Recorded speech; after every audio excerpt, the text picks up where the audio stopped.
mic is not streaming. All right, here we go. It's a tier list. Look at this. I mean, it's very obvious. I don't think I need to explain it. So I don't know, for people that might be kind of new. I used to do these like every month back when I had like 20 subs and nobody ever watched them. But I kind of just went like straight off the dome. So like I didn't prepare for this at all. I have no idea how it's gonna end up shaking up. I have up on my second monitor roster resource. So I can like look at every team's roster and everything, but outside of that, I'm kind of just going straight off the dome. I don't really know how this is gonna. Hopefully, it'll be a nice little watch though. I mean, I think we can just start, right? Like, start with the Yankees. The Yankees are like real good. They're not okay. It's some hard-hitting analysis, but the Yankees I don't actually love for this coming season. I think their pitching staff is like a pretty. It's a high ceiling, low floor pitching staff, and obviously the lineup is crazy. I can up on there. Here, the New York Yankees. Yeah, so I really like the Taillon pickup. I think he's a great bounce back candidate, and I think he makes their rotation definitely above average. But the big issue with the team is the starting staff and just how injury prone the majority of them are really. They lost Tanaka and Paxton, didn't replace them. They bring back Taillon and Kluber in free agency and trade, which is solid. I like the pickups, but it's just they don't have like a second like solid ace type pitcher to go with Garrett Cole that's like super proven. And Kluber is proven, but not since.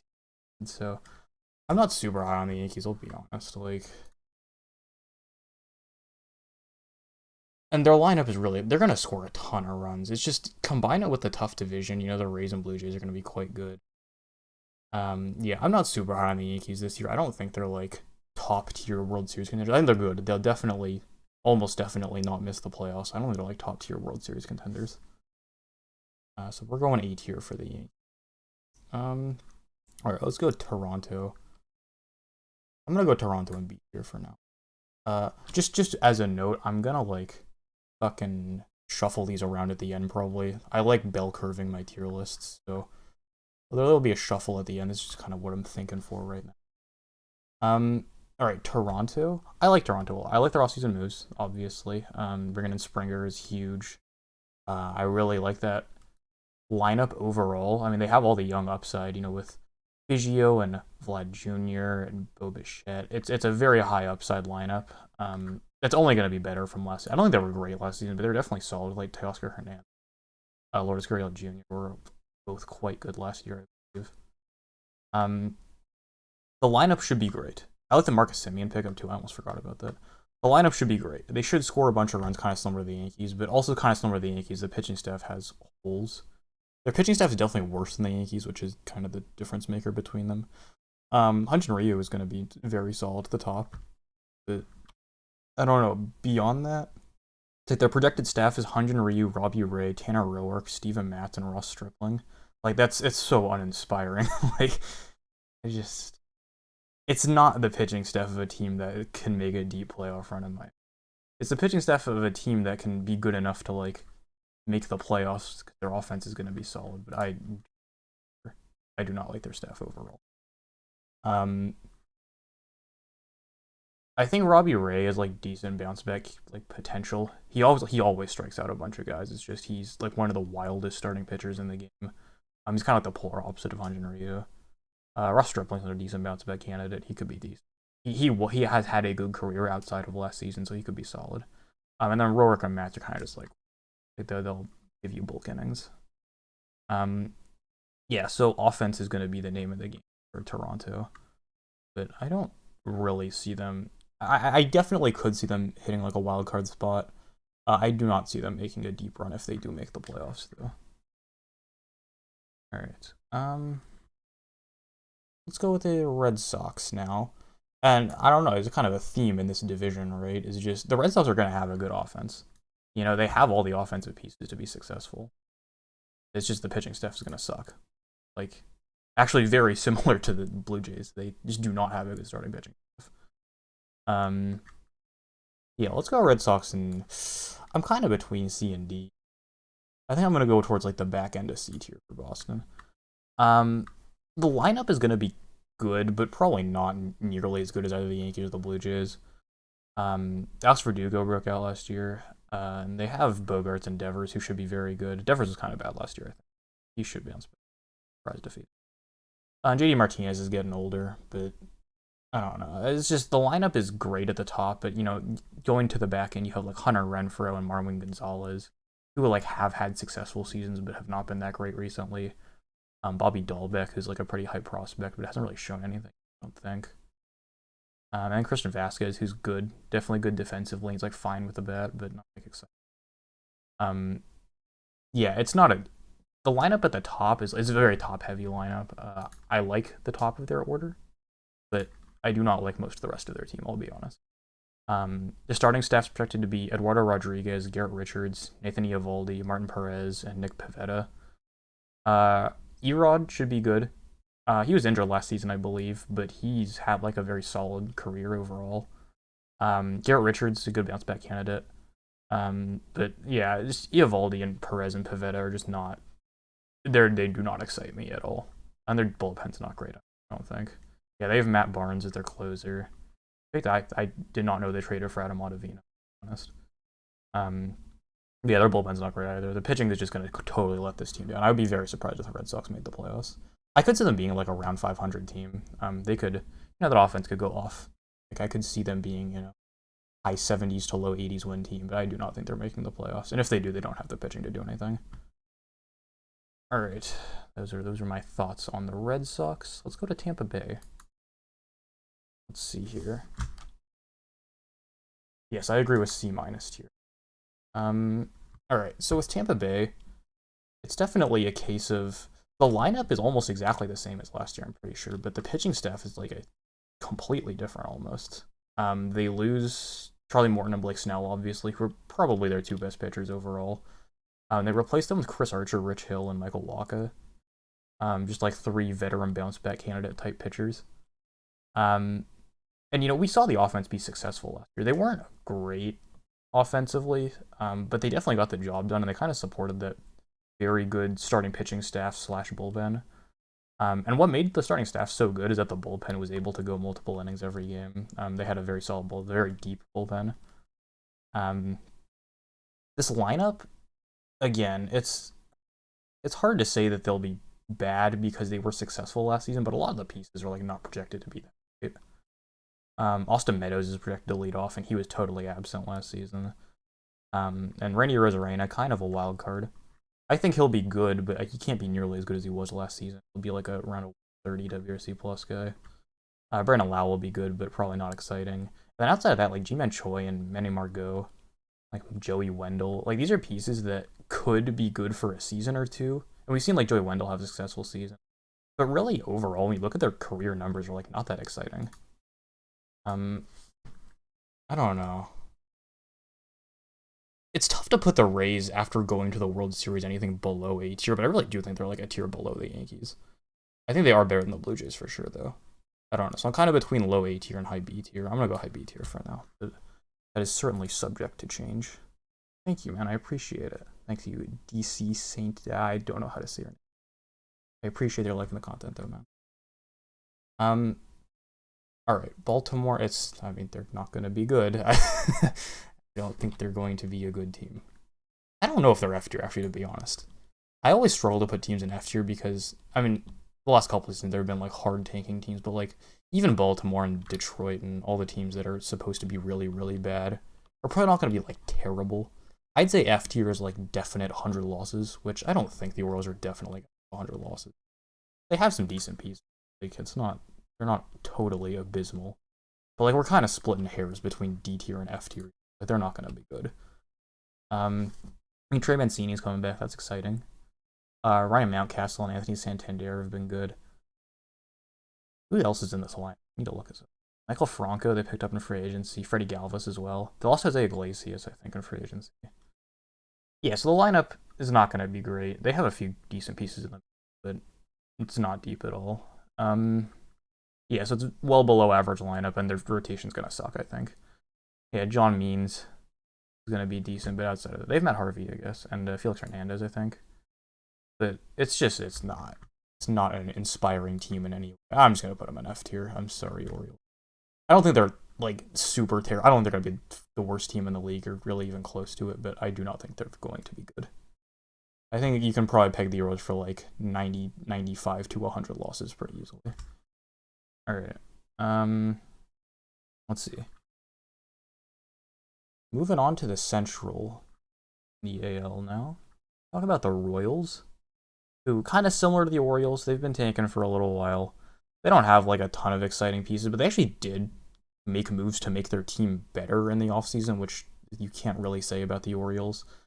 They traded for Andrew Benintendi, who that's kind of like a wild card move. I have no idea if that's going to work out for them. And then they got Carlos Santana in free agency. They also signed Mike Minor in free agency, I think. And that should help their pitching staff. Yeah, so the Royals are definitely a tier. They're definitely better than the Orioles. I'm not sure if they're a tier above the Orioles, though. They're not going to be competitive. I'll put them in D tier. The Royals are not going to compete, but they should be like not criminal to watch. You know, they could win like 70 games. I wouldn't be that surprised by it. I like that they have like an organizational identity with like a bunch of speed guys with like Whit Merrifield and Adalberto Mondesi and like Nicky Lopez. I will say their projected lineup on Roster Resource has Adalberto Mondesi hitting third, which that's not a good sign for your lineup. That can't be good. But yeah, I mean they have some pieces like Carlos Santana and Sal Perez and Jorge Soler will be good in the middle of that order. They have speed at the top with Merrifield and Mondesi. Like Benintendi's a decent bounce back candidate, even though his Statcast numbers are like kind of awful, I think. Yeah, I do not think the Royals are gonna compete at all this year. But yeah, they won't be bad. They will be bad, but not terrible. So I'll put them in D tier. Okay.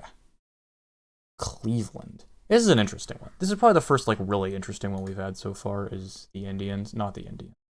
Didn't say that.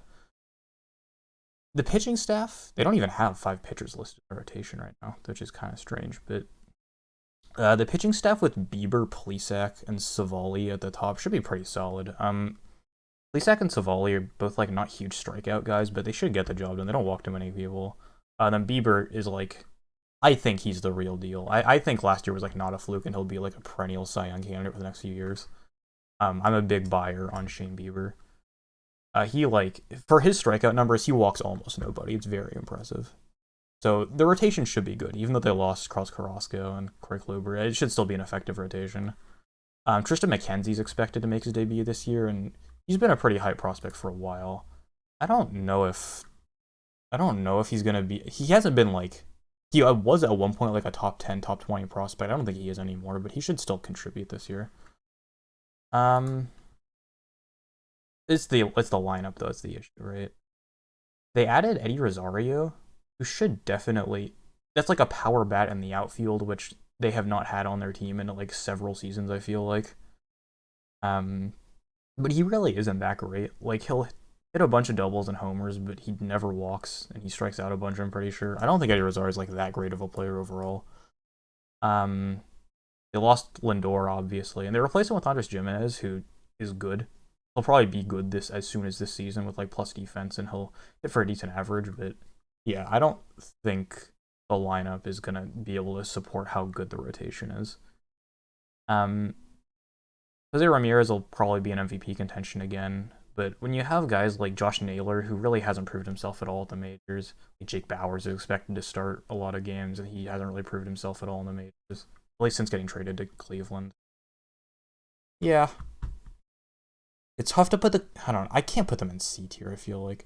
I can. I don't really want to. I think they're better than the Red Sox for sure. I'm between C and B. I don't know. Yeah, B minus. I like B minus. Well, let's go low B tier with kind of subject to move down to C depending on where other teams are. Yeah. So the Indians pitching quite good. Their rotation is not that great. I've like barely talked about teams' bullpens so far. I mean, the truth is I don't really know anything. I'm not good enough at evaluating bullpens to say like this bullpen's going to be really good because like nobody really. Like, let's be honest. But yeah, they have like James Karinchak, the top end of that bullpen, who was like insane last year. Kind of some other decent arms like Emmanuel Clase and like Phil Matten. But yeah, it's the lineup is just not good enough to get it done, I don't think. I wouldn't be surprised to see them like sneak into the playoffs in like a second wildcard spot, but I don't think they're going to be great overall. All right, let's talk White Sox. I'm not going to tier they mix. I actually don't know. But the White Sox lineup should be crazy good. I see a lot of similarities between them and the Blue Jays, but I think the White Sox pitching staff is definitely better than Toronto's. Tim Anderson is like totally emerged as like, if not a star, like a very consistently solid player. His defense isn't like abysmal anymore. So Tim Anderson should be very good at the top of that order. Like Jose Abreu just won an MVP. Yasmani Grandal will be very good. Luis Robert, I don't know where they're gonna hit him, but he'll play that very solid defense in center field, and he's definitely kind of a generational defensive and like athletic. I think they're definitely better than the Indians. I think I would project them to be better than the Indians. Saying they're definitely better is genuine. I would project them to be better than the Indians for sure. The starting pitching staff is good. Like, they've had issues with it in the past. But they add Lance Lynn in the offseason. I think that's like the big difference-making move to make them to like a very good contender this season. He's like, Lance Lynn has been a guy that's like always underperformed with projections, but he's just like been a solid pitcher over the past several seasons. So I like that move to add Lance Lynn a lot. And they supplement Lucas Giolito and Dallas Keuchel with them, who are both. Giolito is like a bona fide ace, and Keuchel is decent as well in like the second or third spot in a rotation.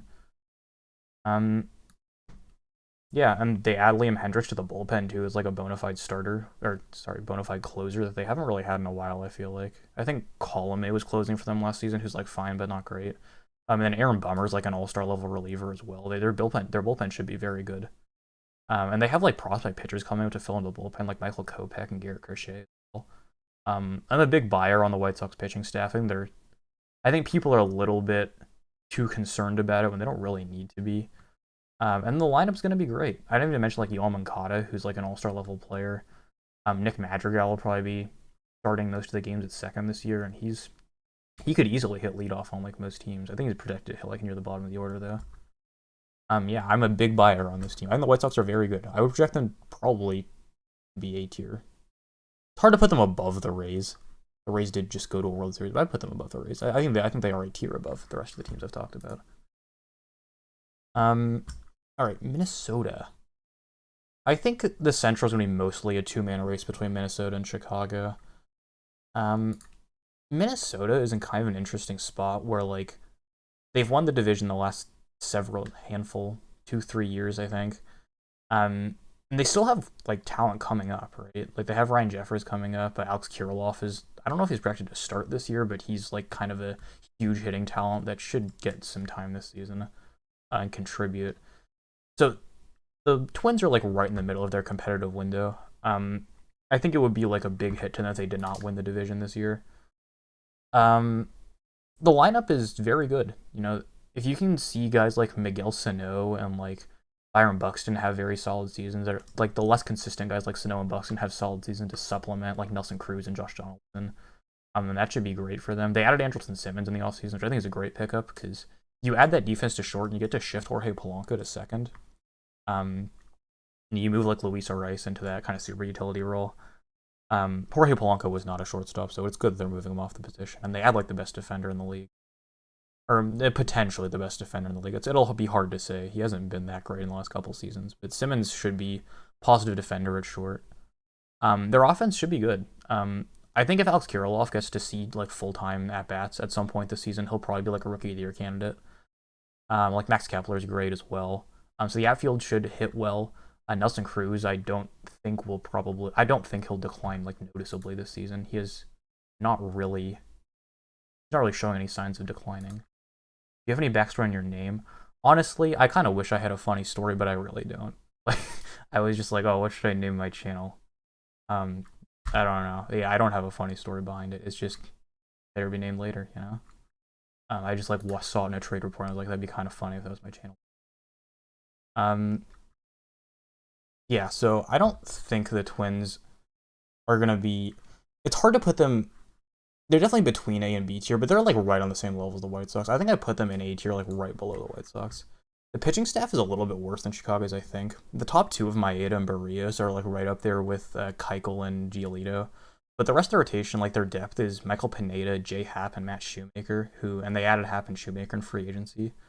With like Randy Dobnak maybe making starts as well. And I think their depth rotation is probably a little bit worse than the White Sox. So with the White Sox, the slight edge, but I think both these teams are very solid. They should both win more than 90 games if I had to guess. All right, last team in the Central here, Detroit Tigers. They are going to be bad. That is my bold prediction. Again, kind of like the Orioles. You have to decide whether to put them in F tier or D tier. No. Let's see. So they added a bunch of free agents, actually. Robbie Grossman, Nomar Mazara, Wilson Ramos, and Renato Nunez. Anyway, I thought it was preposterous that Renato Nunez got... I think he got non-tendered in the offseason. I think that was insane. I don't know how that happened. They definitely could have like traded him for actual players, but yeah. So Orioles non-tendered him, I think, and he's not even on a major league deal. He's actually on a non-roster invite deal, but he should start for the Tigers. They don't really have anybody else to start. So they actually made a lot of pickups to like add to that lineup. And they signed Jose Urena and Julio Teheran in the offseason for the rotation. And Roster Resource here is saying that Tariq Skubal is projected to start at the start of the season, so that could be exciting. Kind of like the first wave of those like top tier pitching prospects for the Tigers that's like kind of coming up. They've had like Spencer Turnbull come up, but I don't think he was like a top prospect like Skubal and Matt Manning. So there are things to look forward to for the Tigers this season.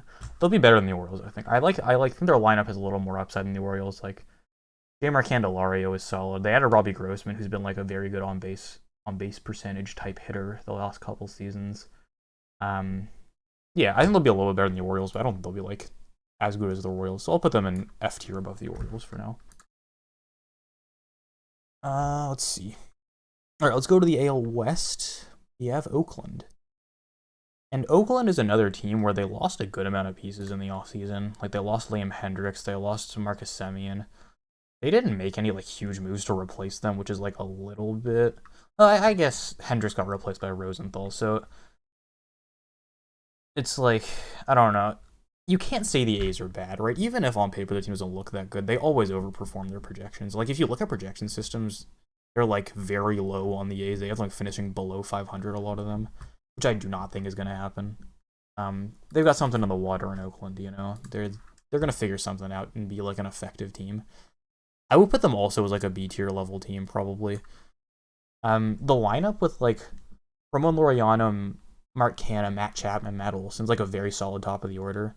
They had a Mitch Moreland in free agency, which I think is like a very solid pickup. They didn't really have anybody to play DH after they traded Chris Davis away. The trade for Elvis Andrus was a little bit strange, but I think that's mostly to get Chris Davis's contract off the books. I don't think he'll be great for them, but he'll be like serviceable at short.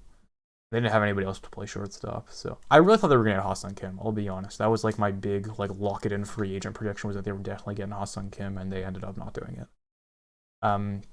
So they have Elvis Andrus playing short, and Sean Murphy at catcher should be very solid.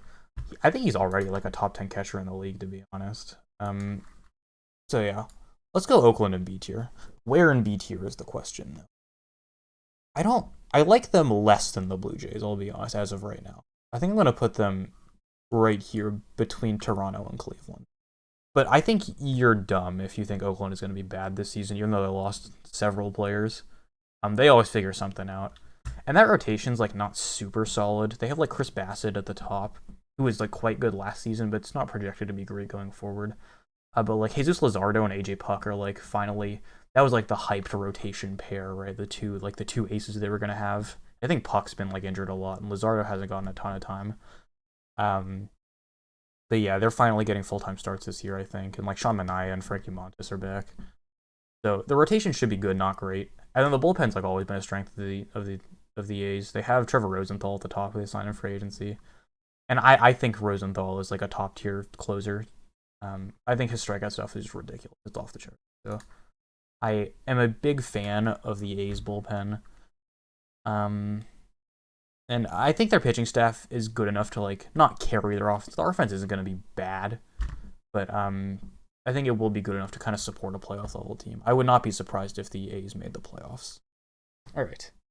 Houston. Houston's a weird one. I don't know what to expect from Houston. You can kind of put them in the same category as like the Blue Jays, where like their lineup should be quite good, but their pitching staff is like really, it's kind of a question mark. Houston's pitching, they have Zach Greinke at the top, and Greinke's not showing signs of slowing down. Really, he should be a good starter. They supplement with like Lance McCullers, who's decent but wasn't super great in his bounce back year last year. Framber Valdez was projected to be like the 2 or 3 starter, but he's, I don't know, he's injured. They saying he might not be out for the whole season. But when he first got injured, they were saying it was a season-long injury. So I don't know if he'll be pitching at all this season. They have Jose Urquidy, who has been pretty good in like pretty limited time, and then Christian Javier, who was really good last season, but was like not much of a prospect. And their five starters like a complete question mark right now. Oh, they added Jake Odorizzi, actually. Never mind. Jake Odorizzi is going to be. So the pitching staff, it's like definitely worse in the order. It's definitely a similar situation to the Blue Jays, where I think their pitching staff is a little bit better than Toronto's, but I think their offense is a little bit worse top to bottom. Jose Altuve, like who knows if we'll ever see Jose Altuve come back to his like, you know, top tier all-star level form. I think he'll be good this season, but I don't think we'll ever see him be like that 130 plus WRC plus hitter that we've seen him be for like the past several seasons. I think 2020 is like kind of a sign he's on the downswing. They bring back Michael Brantley, who should be solid. Alex Bregman, he was not great last season, but he should still be like a top 10 position player in the league. And then Correa is a big question mark as well. Like he's super inconsistent. He gets injured a lot. Yeah, I don't think Correa is going to contribute too much to the team this year. But Jordan Alvarez and Kyle Tucker should both be very good. Tucker has like the prospect pedigree, and Alvarez was just like so ridiculous in his rookie year that I think he'll come back with like pretty much no problems from injury. He was injured like all of last year, I think. So I would predict Alvarez to be kind of like the anchor of that lineup. Kyle Tucker, I think, is the real deal as well. He was very good last year, and I think he'll continue to be good this year. So the lineup is it's definitely well above average, but again, the pitching staff's just not great.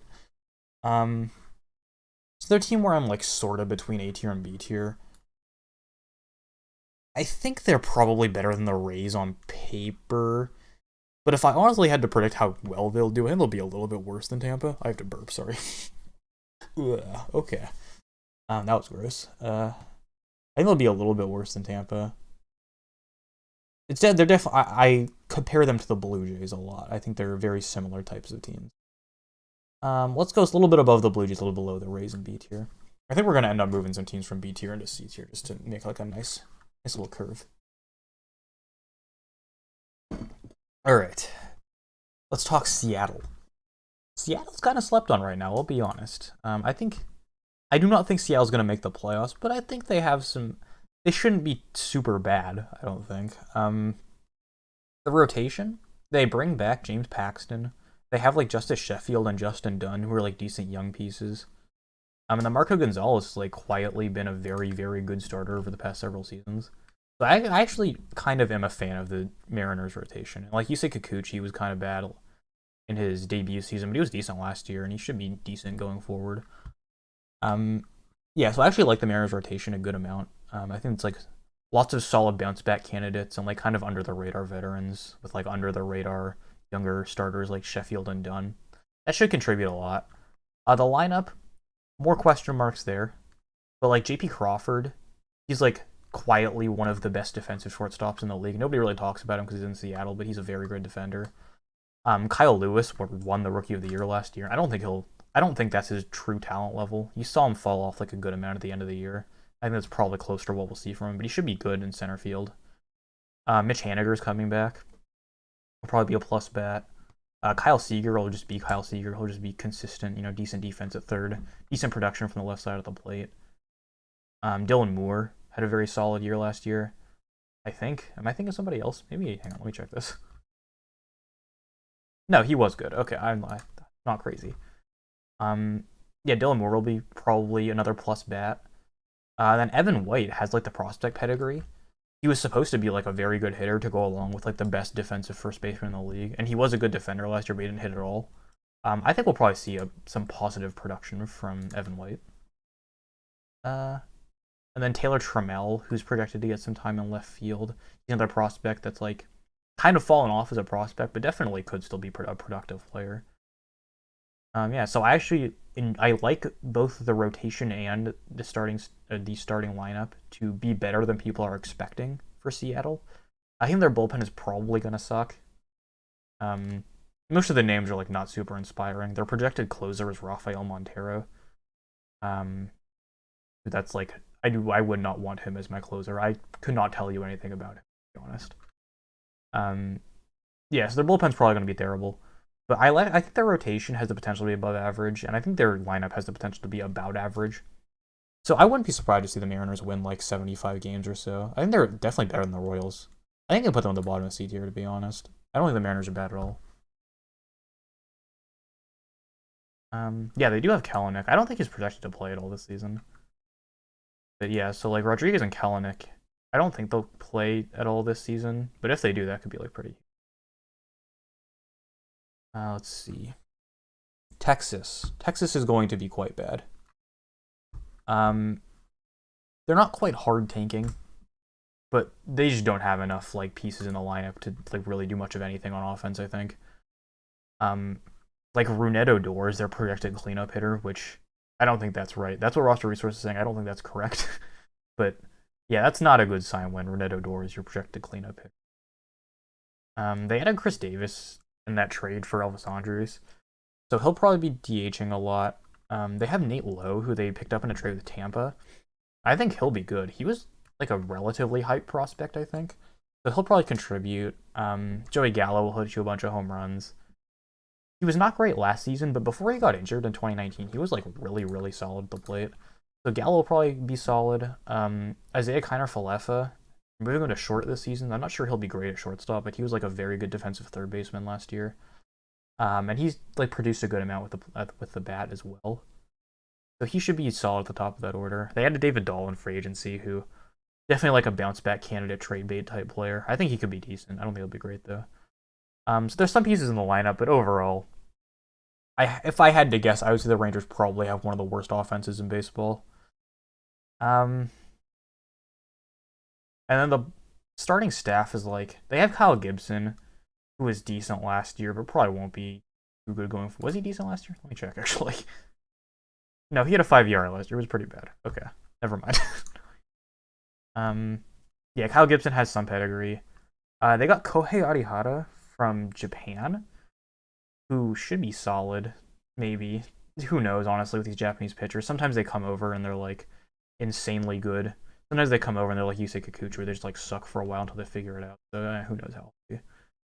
And then, like, Jordan Lyles and Mike Fultonevich and Dane Dunning ran out the rotation. That's true, they did get Dane Dunning back on the Lance Lynn, who I like him a lot, actually. I think Dane Dunning, he was pretty decent last year. I think he's a pretty sustainable pitcher going forward. So that was a good pickup for them, actually. But I do not think the Rangers are going to be good. I do not have many qualms of putting them in F tier. Better or worse than the Orioles, though? Put them a little bit above the Orioles. I think below the Tigers, though. Okay. Last AL team, it's the Angels. And, you know, it's like another offseason where they really didn't add an impact starter. The impact starter they added was Shohei Ohtani. Like, hopefully being healthy enough to pitch this season, which is exciting. Like, that's cool. They added Jose Quintana as well, who was not great in the last couple of years, but he should eat some innings at the back end of that rotation. If everything goes right, it is actually a pretty good rotation, right? Dylan Bundy was good last season. If you can repeat that success, and then you have like Griffin Canning, who's like a decent prospect. He was pretty solid in his debut year last in 2019. In 2020, he was also pretty good actually. So yeah, Griffin Canning will probably be a good piece in that staff as well. Pitching, I don't think it's as dismal as like people say it is. Like, oh, the Angels pitching is so bad they'll never do anything. I don't think that's really the case. I think they could make some noise. Definitely not the worst staff in baseball. It's just they don't really have.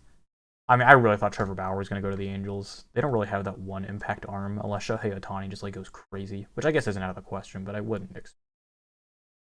And the lineup is going to be very, very good, at least at the top of the order. I mean, any lineup that has Mike Trout and Anthony Rendon is going to score a lot of runs. But they also added Jose Iglesias in the offseason, who his defense isn't great anymore, and there's no chance he hits as well as he did last season over the course of a full season. But he should be a good piece, He could be an above-average hitter at shortstop. Then Justin Upton, probably not going to be very good either. He hasn't been good in a couple seasons, and I don't think his batted ball numbers are terrible. He'll be like a round average hitter, which I guess is fine in the outfield. Dexter Fowler was traded to them. I don't hate that trade. I think Dexter Fowler is like a decent bounce back candidate. I guess I thought his defense was pretty good in corner outfield spots, but I guess it isn't. So yeah, maybe he won't be that great actually. Maybe I lied. Dexter Fowler might not be that good. And you have David Fletcher, who should be the table setter in that order. He'll get on base and hit for a good average, so it's like a decent leadoff guy to hit in front of like Ohtani, Trout, and Rendon. Yeah, the Angels lineup will score a bunch of runs. The pitching staff, I really don't think it's that bad actually on paper. It's not the staff of a contender but it's definitely not terrible. And they added Raisel Iglesias in the bullpen as well as Alex Claudio, I think. They traded for Aaron Slegers as well, who was pretty good for the Rays last year. The bullpen should be okay with Iglesias and Ty Buttrey as their back end guys, and they have a good amount of depth guys to middle relief. So the pitching staff is not as bad as people say it is, but I'm kind of hesitant to say that they'll be insanely good. They're probably a C tier team. I'll put them ahead of the Red Sox probably, but I think they're a C tier, definitely a tier below these teams. All right, let's go to the National League. I'll just wait until the end to reorder it, because this is a very ugly curve in my tier list, but I'll wait until the end when I do all 30 teams to reorder all of it. Okay. Philadelphia. Another kind of interesting team. It's another team where the lineup has all the pieces to be really good. They really can hit from top to bottom. It's just the pitching staff is really uninspiring. It's another team. They're pretty similar to the Angels, I would say, actually. They're getting Andrew McCutchen back, I believe, at the start of the season, so he'll be a good leadoff hitter. Hoskins and Harper should hit a bunch of home runs and get on base a ton. It's a great move to bring back JT Realmuto. He should be very solid, at least for the next couple of seasons. Alec Boehm, he was kind of quietly very good in his rookie year last year. He had a 139 WRC plus. I think he's the type of hitter that could honestly replicate that over a full season. His tools were super exciting as a prospect, so I think Boehm could be a bona fide all-star level third baseman. They brought back Didi Gregorius to play shortstop, which moves Gene Segura to second base, I believe. And both of those guys are above average bats in the middle of the infield, which is not something most teams can say. So I think their offense will be very good, actually. It's just the pitching staff is it's bad. I've been kind of conservative about saying yeah, this team is bad, but this pitching staff is not good. Nola and Wheeler at the top are great. That's a great one too. That has the makings of a contenders rotation. But their next three projected starters are Zach Eflin, Matt Moore, and Chase Anderson, who are Eflin was decent last season, I think. Yeah, he was solid last season. So Eflin maybe could be solid, but the other two guys are just not good. My favorite team is the Dodgers. Yeah, no problem. But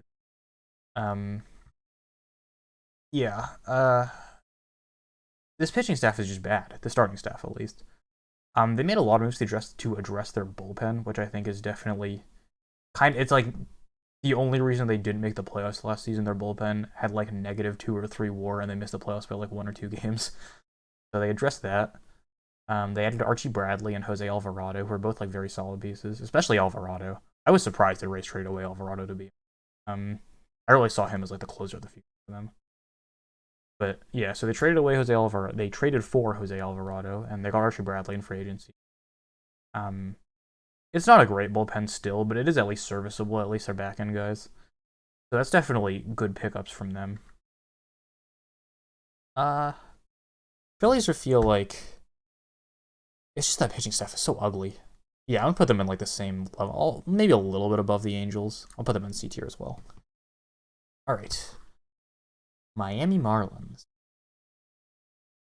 And the Marlins, it's hard to not be a little bit optimistic. They're a team that made the playoffs last season and really didn't lose a bunch of pieces. But like, I don't know. You look at this order and it's like you have guys like Corey Dickerson, Jesus Aguilar, and Adam Duvall, all like kind of past their prime veterans that could like put up another good season, but I wouldn't really count on it. Their best hitter is probably Brian Anderson. Starling Marte could be solid as well. Miguel Rojas will be good at the bottom of that order. Yeah, I am a Dodgers fan. EBWA Wiffle Ball. You have like a Wiffle Ball league? I watch all the fucking MLW Wiffle Ball videos. It's like really entertaining. Shout out to Wiffle Ball. Yeah. I don't. It's hard to say the Marlins are going to be bad because again they made the playoffs last season. I really don't see them doing a whole lot.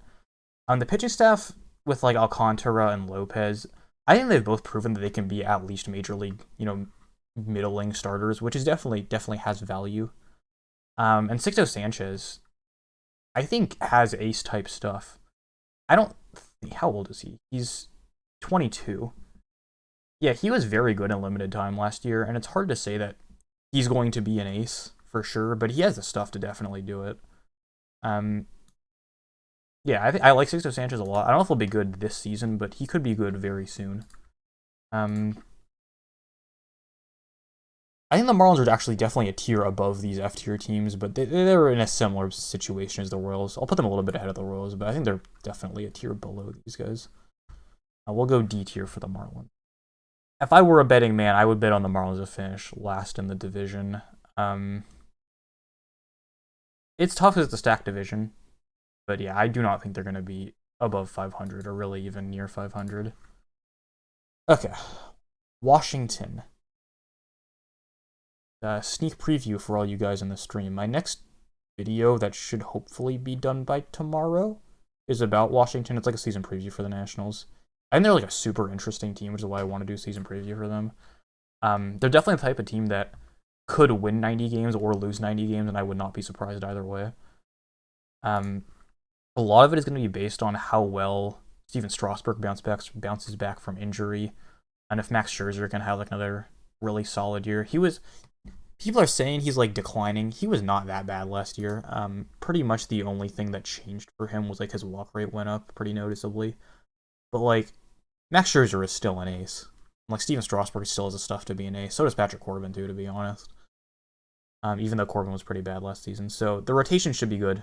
At least the top three. They added John Lester as well, another like veteran lefty for that rotation deal with Corbin. The rotation should be good. The lineup is where the big question marks are, right? Soto and Turner in the middle of that order are going to be great. They're both near MVP candidate type players, I would say.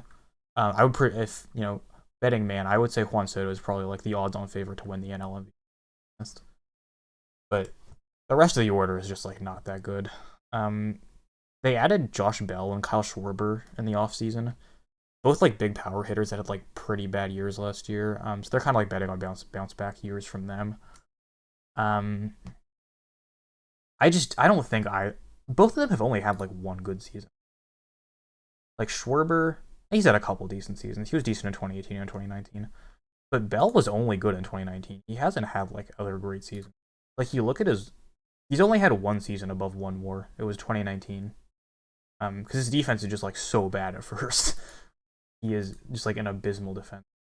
Are you going to continue streaming in the future? I want to. I like streaming. I think it's fun. I don't know if you guys like the streams, and yeah, I'd love to keep streaming in the future. I enjoy it. I play a lot of video games, and I was like, maybe I should just like stream all the games I play. Like it'd be kind of fun. I don't know if you guys enjoy the streams, and yeah, I'll definitely continue to stream in the future. All right. So the Nationals, I just don't like this order that much, to be honest. Like they have a bunch of guys. Like Victor Robles should be a good defender. He'll be like an about average player, probably with like a below average bat and a great glove. Starlin Castro will be like he's like unexciting. He'll be around average. Kind of same with Young Gomes. Carter Keyboom is kind of like the difference maker, I guess, in the sense that he has the prospect pedigree to be really great, but really has not done anything yet in the majors. I don't know. Stay tuned for my video that should come out tomorrow. The Nats are like definitely in contention. They're far from tanking, even though they had a bad year last year. Definitely another team I'm between B and C for. I don't know. Because I feel like the Nationals really are worse than the Indians. I just have so many teams in B tier, though. I'll put them in C tier a little bit ahead of the Phillies. Well, let's do it like that for now. All right. Atlanta. Atlanta is a team that I was like very surprised that a lot of projection systems are low on them. They have like almost exactly the same order as last year, and I think a better rotation than last season. And a lot of like projection systems didn't like them, which I was surprised to see. Their lineup is pretty much exactly the same as it was in the playoffs last year. And this is a team that was one game away from going to the World Series. You know, like the top of the order with like Acuna, Albies, Freeman, and Ozuna is insanely good. Travis d'Arnaud, I don't think he'll ever be as good as he was last season. That seemed like super unsustainable. Yeah, he had a 144 WRC plus.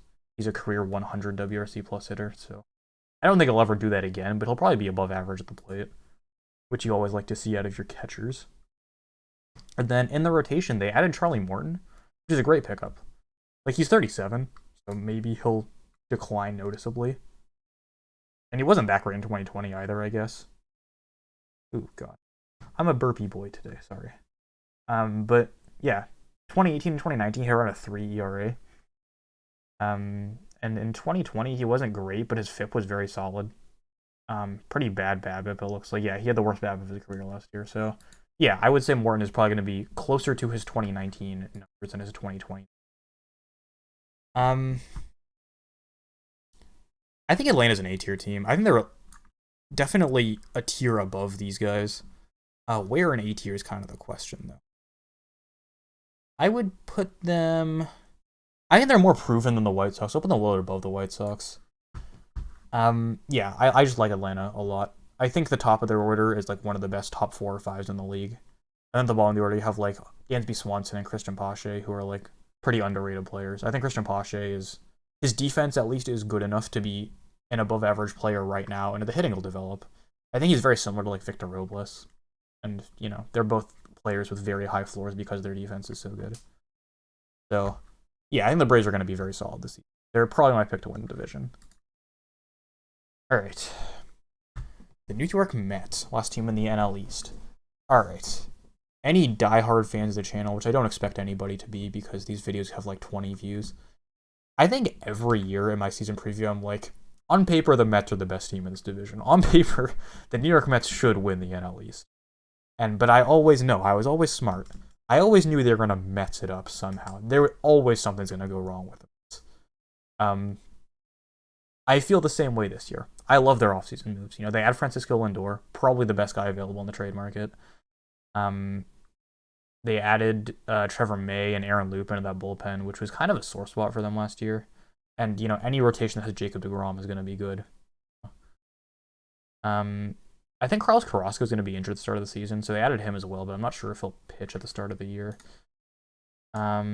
S tier when? I honestly don't think we've had an S tier team yet. Like, I don't think we've seen an S tier team. I think there are 2 S tier teams, and I'm sure you can use the process of elimination to figure out which 2 they are. But yeah, I don't think we've had one yet, to be honest. Yeah, so the Mets are a team that on paper I think actually are better than Atlanta, but they're definitely less proven than Atlanta. And they had a much worse season last year. Their lineup is insane, right? It's so good. The projected lineup is Nimmo, Lindor, Conforto, Alonso in the top 4. And then 5 through 8 is Dom Smith, Jeff McNeil, JD Davis, and James McCann. Like, if you had told me that their bottom 4 were actually the top 4, I would be like, oh, that's a good lineup. They're top to bottom, they're hitting. Absolutely.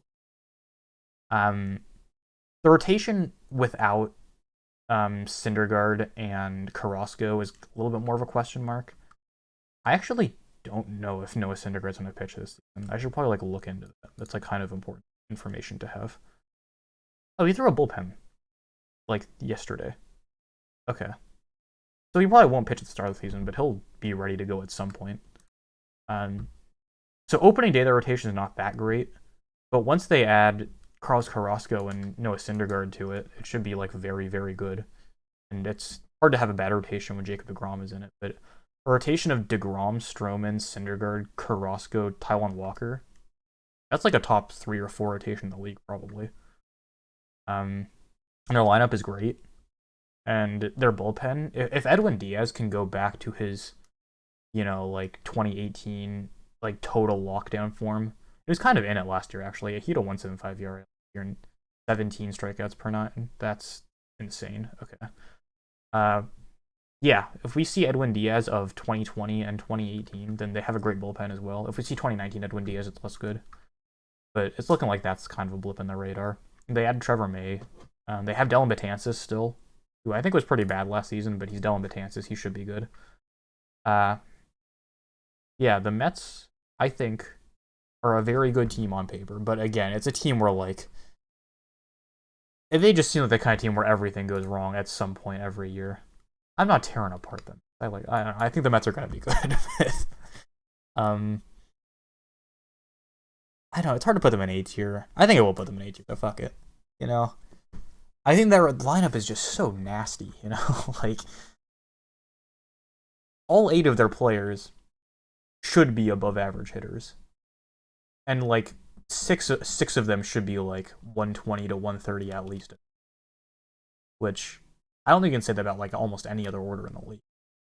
So, yeah, the Mets offense is definitely good enough to be, like, one of the best teams in the league. And it's just about if the pitching can stay healthy and keep up. Which I think, maybe not by opening day will happen, but at some point during the league we will see kind of the full strength of Mets be very solid. I don't think Betances is washed up. He hasn't been healthy.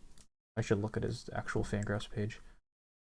I don't think people appreciate... Let me step on my soapbox for a moment. I don't think people appreciate how insanely good Dellin Betances has been, like, in his career. Like, look at these Ks per nine, man. He averages 14 Ks per nine in his career. That's so off the charts. He's a 2.5 career ERA. He was like an all-star level reliever as recently as 2018. Then he was injured for all of 2019, and then he was bad in 2020. But if he can come back from that injury, I don't know. Dellin Betances is like, for 5 years, Dellin Betances was probably the best non-closing reliever in baseball, and probably like a top 5 reliever in baseball overall. Like, Dellin Betances has had a very solid career. So I wouldn't sleep on Dellin Betances too. And it's not like they need him to be great. They have, like, they have Edwin Diaz and they have Trevor May and Seth Lugo. They don't need him to be deep. All right. Okay, so we're on to the NL Central, and the Central is definitely a division I'm, like, the least certain about. All right, so we're starting with the Cardinals. I think by trading for Nolan Arenado, they're probably the favorites in the division. But it's hard to say. All these teams are so close. It's the same as last year, right? All these teams are so close to each other. But yeah, trading for Nolan Arenado is going to make your team better. That's definitely the case. And this lineup with, like, Goldschmidt and Arenado in the middle of it is very good. And then they add Dylan Carlson, who should be getting full-time at-bats. He was kind of bad in limited play time last year, I think. Yeah, he had a 65 WRC plus. But he has all the prospect pedigree to be great, like, now. I think he will be very good this season. I agree that if the Mets pull him Mets, it would be very funny. I think it would be quite funny. Especially because everybody's, like, sucking Steve Cohen's dick all year. It would be very funny if they were just not good. But, yeah, I think the Cardinals lineup, it's very top-heavy with Goldschmidt and Arenado, and then kind of the bottom of the order is, like, less inspiring. If Dylan Carlson can be, like, as great as I think he can be in his career as soon as now, that was not a coherent sentence. If Dylan Carlson can be good, this is a good lineup. If he can, it's kind of a mediocre to bad lineup. Tommy Edman at the top of the order should hit for a good average. Tyler O'Neill's, like, kind of but he'll hit a bunch of home runs, and he's, like, really fast and a good defender, too. And Harrison Bader's another just, like, straight-up defense guy, but, his defense is good enough where it, like, makes up for his lack of... And the pitching staff is solid as well. Jack Flaherty, he's, like, an ace-caliber pitcher overall. He wasn't too good last season. Yeah, he had a 4.9 ERA last season, but it was only 9 starts, and we've seen enough of Jack Flaherty to say, like, yeah, this guy's an ace. So Jack Flaherty's an ace at the top of that pitching staff. Adam Wainwright is just... I think he's still decent. Like, he hasn't had a bad season since 2017. 2018 through 2020, he hasn't been great, but he's been, like, serviceable. Yeah, so Wainwright, I could see just continue to be, like, around a league average pitcher. I kind of wish they had added one more starter, because I think Dakota Hudson's going to be out for most of the year with Tommy John. Miles Michaelis is injured right now, I think. I don't know for sure. Yeah, let's see. He will be shut down from throwing for 7 to 10 days after undergoing an MRI. He's currently day to day. Okay, so Michaelis and Hudson were the other like kind of major league pitchers in that rotation. So right now the rotation is projected to be Flaherty, Wainwright, Carlos Martinez, Kwang Hyun Kim, and John Gant. And yeah, and Hudson and Michaelis are both, probably above average pitchers overall. So you add them to that rotation, and it's 5 or 6 guys that should be around average, if not better pitchers. So, behind Jack Flaherty, that makes for an above average rotation. The bullpen, Giovanni Gallegos, who's great. Andrew Miller, who I think still has a little bit left in the tank. He could be solid. And then Jordan Hicks, who's like an anomaly in just how hard he throws. I don't know if he can convert it to success, but he just throws the baseball really hard. And I think he's going to be healthy at the start of the season. So, I mean, the bullpen and pitching staff should be above average, both of them. It's just the offense is a little bit of a question mark. I think if they had not added Nolan Arenado, they would be like a solidly bad offense. By adding Arenado, they're more into that like middle mediocre tier offense. It's definitely not the hitting that you want to see from like a contending team. It probably will be good enough to compete in that division though. I am the Cardinals, similar boat to the Indians, I would say. Good rotation, pretty bad offense, or like at least very top heavy offense. So I'll put them in B tier right next to the Indians. All right. Pittsburgh. Pittsburgh is going to be bad. That is not a hot take. At least they have like Hugh Brian Hayes, who was like good in limited play time, like totally shot up all the prospect lists. He's top 10 right now probably. That'll be exciting to watch him. He could easily win Rookie of the Year actually. He almost won it last year, and he's still eligible, so he could easily win it this year. But kind of that's the only bright spot. Like Brian Reynolds was really good in 2019, but he sucked last year. Colin Moran was okay, I guess. Gregory Polanco was like pretty. I think the ship has sailed on Gregory Polanco. Yeah, the Pirates are going to be an F tier. I think they're pretty easily the worst team in the league, to be honest. Even like the Orioles and Rangers have like bright spots, and the Pirates really don't in any like noticeable way. Yeah, I would say that the Pirates are the worst team in baseball. All right, Chicago's another interesting team. Trading away Yu Darvish, definitely not what you want to see out of your contending teams. But this division is so like tight at the top that they could still like fumble their way into the playoffs, to be honest. Like, honestly, I think if they hadn't traded away Yu Darvish, they'd be like the favorites in this division, which is kind of wild, but that's kind of how I see it right now. So it sucks that they did that. I kind of wish they did not do that. Yeah, the lineup, all of like the core 3 of Rizzo, Bryan, and Baez were like kind of bad last year, I'm pretty sure. But we've seen enough of them to know that they can all be all-star level, if not better players. So they'll be good in the middle of the order. They add Jock Peterson, who, has been a beast against right-handed pitching his whole career. I've watched him his whole career, and he's always destroyed righties. And he sucked against lefties, but I think they have the platoon pieces to cover for that. Ian Happ had like a breakout year last year, I'm pretty sure. He hit a 132 WRC plus. He hit a 128 the year before as well. Yeah, so Ian Happ is going to be like another part of that core going forward, I think. Yeah, the Cubs lineup is full of guys that kind of had down years or like have not totally lived up to expectations in their career. But it's still like a well above average. I think the Cubs probably the best lineup in that division. The pitching staff is a little bit more. It's a little more iffy. So they lost Yu Darvish, but then added Jake Arrieta, Zach Davies, and Trevor Williams in the offseason. Zach Davies has been quite good in the last couple of years. Outside of that, though, it's really like Williams hasn't been good in a couple seasons. Arrieta hasn't been good in a couple seasons. Kyle Hendricks has shown like no signs of aging. I mean, it's not like a pitcher in his mold ever ages, really. Kyle Hendricks could be Kyle Hendricks for like 10 more years conceivably, but yeah, the pitching staff is definitely more of a question mark than the lineup, I think. And the lineup has proven enough in their careers to say that will be above average, but I can't say the same about the pitching staff. And then the bullpen could be kind of a dumpster fire as well. They signed Brandon Workman in the offseason, who Brandon Workman was like insanely good in 2019 and 2020, I think. Yeah, he had a 1 ERA, he had a 1.80 ERA in 2019, and was really good before getting traded in 2020. But outside of that, the bullpen is like Craig Kimbrell, who even knows, man? Like, he'll still strike out a bunch of guys, but he's had like huge walk and home run concerns the last couple of years, and it's like, will he ever go back to being Craig Kimbrell? Like, I have no idea. Hope he does, because he's fun to watch when he is. I don't know. We might have seen the last of Craig Kimbrell being like truly great. I think if he is back to Craig Kimbrell of old, which is like very unlikely, but if it happens and the Cubs actually have like a good bullpen, but outside of that, it's just full of like kind of guys that I'm like not excited about. Cubs are a pretty interesting one. I think I don't know. There's other teams between B and C. There's a lot of these teams. Um,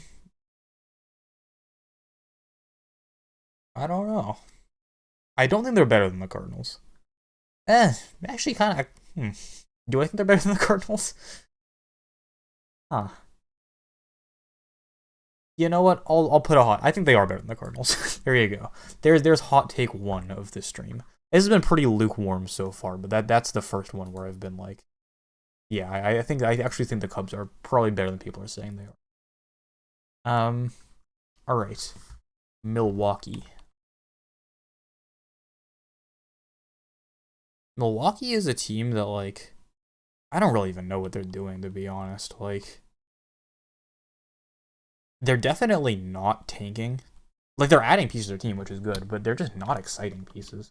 So in free agency, they added Colton Wong, Travis Shaw, and Jackie Bradley Jr. And like Wong and Bradley are like pretty solidly defense first players. And Shaw is projected to start at third base. That doesn't seem right. Ross Trace was saying Shaw is projected to start, but I think Luis Arias was third base. I'm not sure if that's gonna. But yeah, it's just they're kind of just stuck in purgatory, man. It sucks because I feel like if you're in the NL Central, you have to try to go for it, right? Like, that division is wide open enough where you have to try to win it and try to sneak into the playoffs. But it's just so outside of Christian Yelich and like sort of Keston Hiura, the Milwaukee offense is just not going to be good. Like, they just don't have the guys that Keston Hiura wasn't even good last season. Like, outside of Yelich, who do they have that can like truly hit? Like, Lorenzo Cain hasn't shown he can hit in a couple seasons. Keston Hiura was bad last season. Travis Shaw hasn't been good in a couple seasons. Jackie Bradley Jr. was an above-average hitter last year, but it wasn't sustainable by the Statcast numbers. He was like a good, not great defender in center. I think getting moved out of center, so because I think Lorenzo Cain's gonna play center, so they signed Jackie Bradley Jr. to play good defense in a corner spot, which doesn't make a whole lot of sense to me. I don't know. I'm not a huge fan of the direction the Brewers are taking it. Yes, I 100% agree that whoever wins the Central is going to do it by sucking the least as opposed to winning. I agree with that statement. Yeah. I think the Brewers are actually like a level below the Cardinals and Cubs. I'll put them in C tier. Yeah, I'll put them below the Nats and Phillies as well. Yeah, I think the Brewers are not going to be great this year. They have Avisaíl Garcia, actually, who could be a decent hitter, but he hasn't been good in a couple of years either, I don't.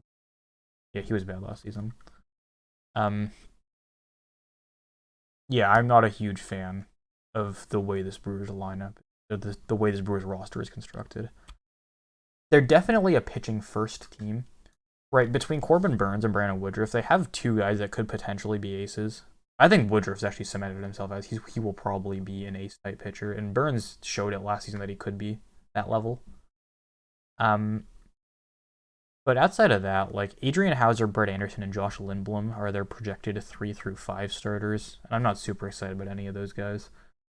Their bullpen, obviously Josh Hader and Devin Williams at the top. But outside of those guys, it's really not great either.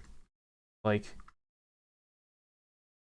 I mean, any bullpen that has as dominant of a top two guys as Hader and Williams is going to be good overall. But outside of those two guys, I'd say it's below average. So, I don't know. I'm just not a huge fan of this Brewers roster. I think they're pretty solidly C tier. Hot take, 83-79 Cardinals win the World Series. We've seen it happen. That was the 2006, 2005, 2006 Cardinals, I think, was the 83-79 team. Yeah. I mean, the Cardinals in the playoffs can do anything. I wouldn't. The Dodgers have lost like a worse record Cardinals in the playoffs like 3 times in the last decade, so that would not surprise me. Okay. Last team in the Central is the Reds. The Reds, another team that's just like, what is their direction, you know? Like, they went all in last season, which I respect. I respect that they did put all the chips on the table last year. And they built this offense that on paper should have been great, you know? Their top 5 of Jesse Winker, Nick Castellanos, Joey Votto, Eugenio Suarez, and Mike Moustakas, that should have been a great lineup. And they just were not good. Like, a lot of their players were just not that great at the plate last year. Like, Suarez had a 104 WRC+. Winker was great. He had like a breakout year that people were expecting from him. Nick Castellanos had a 102. Votto had like a similar. Yeah, Votto had a 114, so he was solid actually. But yeah, they were expected to have this like really great offense that they spent a bunch on free agency on, and they just didn't pan out. They had one of the worst offenses in the and this pitching staff, with Trevor Bauer, it was like almost one of the best staffs in the league. But now with Castillo at the top, Luis Castillo is quite good, but I don't think he has like that ace upside that a guy like Bauer does. Over the last couple of seasons, he has been very good actually, but I wouldn't quite call him an ace. And then like Tyler Mahle behind him is fine. Wade Miley is like, eh. Michael Lorenzen's pressured to start, which I actually was not aware of, but I didn't even know he really was a starter. I thought he was kind of a career reliever. I guess he started in 2015. Okay. But yeah, so Michael Lorenzen is expected to be like the 4th starter, and the TJ Antony is expected to be their 5th starter, which I don't know who this person is, I'll be honest. He pitched last season. Okay. So he's basically a rookie. Do I have a personal favorite player? Yes, my favorite player is Chris Taylor. Let's see. So yeah, it's just the starting stuff without Bauer just not that inspiring. Their depth starters of like Lorenzen and TJ Antony, I might be saying it. It's just really not that great. So it's a lineup that on paper is quite solid, I would say, but in practice in 2020 was pretty bad, and I have no real reason to believe that they'll bounce back. Like Suarez will probably be better than he was last year, but like Moustakas, I don't even know, man. Like Moustakas is like, he's had one season with WRC plus over 115, you know? Like he's consistently above average, but he's never like excitingly above average. Like Nick Castellanos, he always hits the ball hard, but he has like launch angle problems, I think. And I don't know. It's tough to say whether this Reds lineup is going to be good. Because again, on paper, last year it was supposed to be great. On paper this year, it could still be good. Especially if like Nick Senzel has like a breakout season. But yeah, I don't know. I'm iffy on the Reds. I think they're in a similar-ish spot to the Brewers. They have a better lineup than the Brewers, but a worse pitching staff. I'll put them like slightly below the Brewers and also in C tier. All right. Let us move now to the NL West. Colorado is going to be bad. This is another team where I think nobody is expecting them to do much of anything. I don't know. I can just put them in F tier, I think. The question is which spot in F tier. Yeah, the lineup is just not good. But they have Trevor Story and Charlie Blackmon who will hit. They have like Ryan McMahon, who really hasn't been good yet, has he? No, he hasn't been good his whole career. I think he's supposed to be good. He probably will be good at some point, but he hasn't been good yet. Like CJ Crone, they signed him free agency. He'll probably start for them. But outside of those guys, like the rest of the lineup just is not major league caliber starters. Is Sonny Gray injured? Actually, I totally forgot about him. That's a good point you bring. I guess he is injured because he's not showing up on the roster resource page. He has back soreness and is day-to-day. Okay, I totally forgot about Sonny Gray, actually. Yeah, Sonny Gray is good, and he will actually make this rotation. Okay, I will move the Reds above the Brewers actually, because of Sonny Gray's existence that I forgot about. Okay. So Colorado is just not good. They're not. Their offense is going to be so bad, and they're going to be in Coors Field. So they'll score a lot of runs, but they will score less runs than their opponents who are also playing in Coors Field. Starting pitching actually pretty decent, I would say. Herman Marquez at the top. Herman Marquez is an ace, and nobody ever, and people have started to bring it up, I would say, but Herman Marquez is an ace caliber pitcher, and I think people are starting to respect that. Story will be traded by the deadline. I think if the Rockies know what's good for them, they would have traded him this offseason, and he probably will be traded by the deadline. I would agree with that, yeah. The Herman Marquez is good. Kyle Freeland, he had a bounce back year last year, like kind of quietly. He is like the solid ground ball type pitcher that you want to have in Coors Field. He doesn't strike anybody out, which is like kind of not great in today's MLB. But Freeland could be fine. Same with John Gray, he's another ground ball pitcher. I would guess he'd be better than Freeland this year. And then they got Austin Gomber back in the Arenado trade, who should be like around a league average pitcher. He had a 1.8 ERA last season, actually. Mostly out of the bullpen. But he's young and could be solid. The rotation should actually be around average, if not a little bit better than average, but this offense is just so bad. Like, this offense is not going to win games.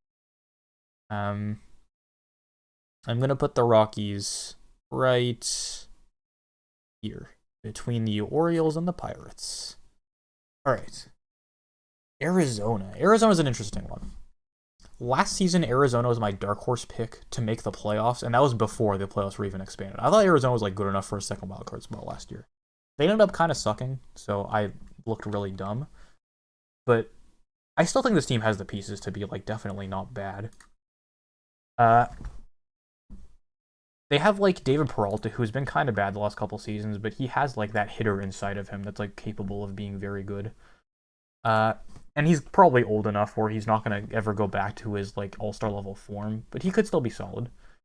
Ketel Marte wasn't a star last season, but he was a star in 2019. I think he had like pretty sustainable batted ball numbers, so I would say that Marte he'll go back to like an all-star level form, I would say. And like Eduardo Escobar's another piece. Same with like Walker and Peralta, Christian Walker and like David Peralta. That should be above average hitters, like on paper. They added Asdrubal Cabrera in the offseason. And like Asdrubal Cabrera hasn't been great, I guess, in the last couple of years. He was like around average for Washington. His defense is like kind of washed up. But he could still be a good contributor as well if he's like starting at second base most days. Let's see. Who else do they have on offense? Oh, sorry. Nick Ahmed, kind of like, I guess his defense took a little bit of a step back last year, but he's a defense first shortstop on kind of the same mold as like Andrelton Simmons or somebody like that. So he's a good contributor as well. Dalton Varsho is projected to start in the outfield, even though he's a catcher by trade. Tim LaCostro will probably also see starts. LaCostro actually productive. I haven't really looked into it. He was actually good last season. Yeah, he was quite good last season. He hit 290, 134 WRC. Yeah, we could see LaCostro get some at-bats in right field, probably. Carson Kelly, a catcher, took a big step back last year, but he was really good in 2019. Maybe not really good. He was well above average in 2019. He's a plus defender with the potential for a plus bat. D-backs rotation is solid. I agree for sure. A lot of it is on Madison Bumgarner. If Madison Bumgarner can be even just like as good as he was in 2019 and not like terrible like he was in 2020, then yeah, the D-backs rotation is quite good. Zach Gallen is another like guy where he has the stuff to be like a bona fide ace. He actually had a sub-3 ERA the last 2 years. Yeah, Zach Gallen is definitely the one in that rotation. I think he has the potential to be like an all-star level player for the next couple seasons. Luke Weaver is also could be solid. He came over in the Goldschmidt trade, and I think he was like the best prospect in that trade. Yeah, he hasn't really shown a ton as a D-back yet, but I think he could for sure. He had a 6.5 ERA last year, but he had a much better. He had a 4.6 FIP. So, yeah, Luke Weaver should be pretty decent as well. Caleb Smith they acquired from the Marlins at the deadline, I think. Caleb Smith had a couple good seasons in Miami. Yeah, he was good in 2018 and 2019. In 2020, he only made 5 appearances, but he had a 2.5 ERA. So yeah, Caleb Smith should be solid as well. Yeah, the rotation is pretty good in my. How many wins do you think the Dodgers will have? All in due time, my friend. A lot though, a large number. And they have Merrill Kelly as well, who came over from Korea.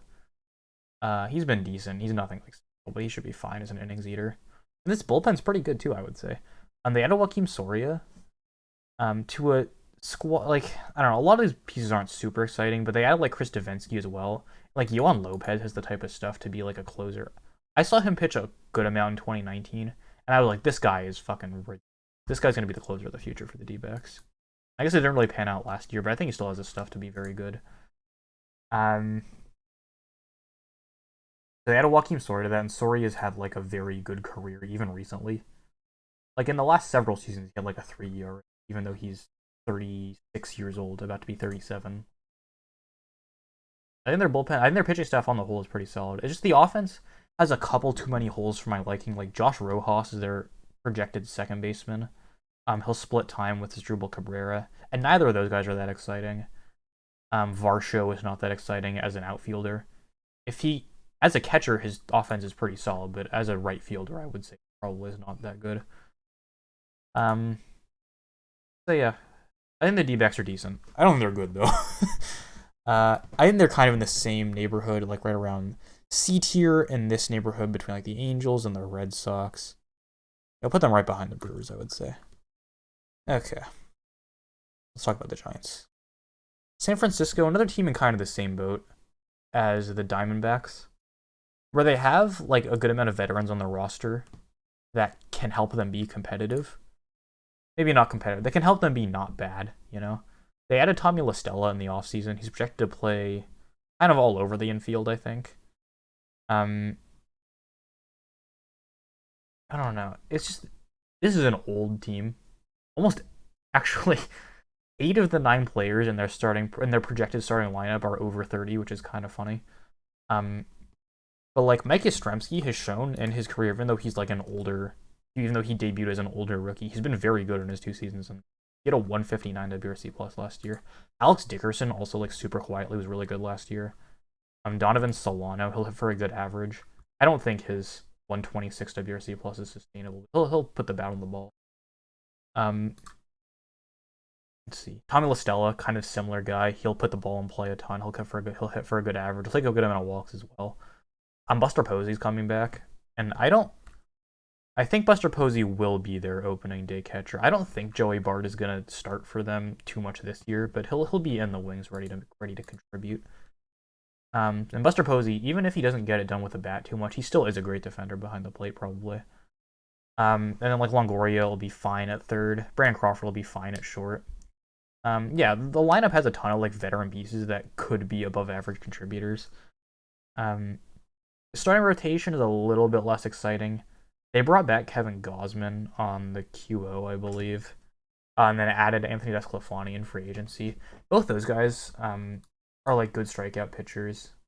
Actually, Desclafani is more of like a control pitcher, I guess. But Gausman should strike a bunch of guys out. He should be quite good. Like Johnny Cueto is like another one of those older veterans from like the last era of the Giants. And he should be okay. I don't know. He doesn't really have great strikeout stuff anymore, but he'll pitch to a decent. Actually, maybe not. He's barely pitched in the last 3 years. He had 9 starts in 2018, 4 in 2019, 12 last year. And last year in 2019, he had a 5+ ERA. But I don't know. Cueto is kind of a question mark, I guess. He could be okay. It's just this starting pitching staff on the whole is not that inspiring. They added Aaron Sanchez as well. Who never really regained that form he had in Toronto. So, yeah, the pitching is a little bit less exciting than the offense. I feel like Gausman's one of those guys who, if he goes to the Indians or Dodgers or Astros, he'll break out. He kind of already has broken out, to be honest. Like, let's see. In 2020, he had a 12 Ks per 9 with a 3.60 ERA, but a 3 FIP and a 3 FIP. Like, it was a short season, so you can't say like he's gonna be great. But like, there's a reason he's making like $18 million this year. Like, teams that know he's gonna be good. And he's 30, I think. Yeah, he's 30 years old. Still not super. Still within breakout range. I would say that Gosman's not an ace, but I wouldn't be surprised if he was like the Giants All-Star representative this year. I think there's a reason he got the UO. Let's see. And then the Giants bullpen, they added Jake McGee and Matt Wisler in free agency. Wisler's kind of quietly been quite good in his career, I think. He should be an above average reliever. Yeah, he had a 1 ERA last year, actually. But yeah, the bullpen's not. It's just kind of a hodgepodge of different veterans and kind of younger guys like Reyes Maranta and Tyler Rogers, Garland Garcia. Yeah, there's nobody super exciting in the bullpen, but yeah, the bullpen was kind of the strength of the team the last couple of seasons. They lost a lot. They traded away a lot of those pieces to supplement the farm. They also added Alex Wood, who I'm not sure is going to be ready for opening day, but he should help out that rotation a little bit. He was like a cheap pickup. The Giants are not bad. I think they are probably going to be selling at the deadline. I don't think there's any chance they compete in that division. But they should be like a hovering around 500 team. I don't think they'll be bad by any means. I would put them in C actually. And they're definitely below the Diamondbacks and probably below a couple of these teams. Yeah, I'll put them a little bit below the Red Sox here in C tier. Okay. There's 2 teams left, and there's a conspicuously open spot in S tier. Talk about San Diego first, I guess. These are the 2 teams I'm putting in S tier. I'll just put them there right now.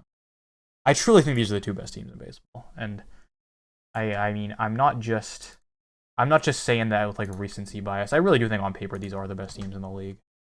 We'll start with San Diego. I mean, this pitching staff's ridiculous. Like, you add Yu Darvish and Blake Snell to a staff that was already pretty solid last year. And then Nelson Lamet, is he injured right now? He is day to day with an injury. I think he's probably going to make the opening day roster. And Nelson Lamet was like not only did he break out last year and was insanely good, he had like a sustainable breakout. Like, his home runs per 9 were pretty low, but I think overall he could be, a consistent 3 ERA pitcher for like the foreseeable future. He's not that young actually. He's like 28, but he definitely had a very sustainable breakout. I don't think he's a fluke by any means. And then they add Yu Darvish, who has been an ace for the last couple seasons. He had a 2 ERA last year. Darvish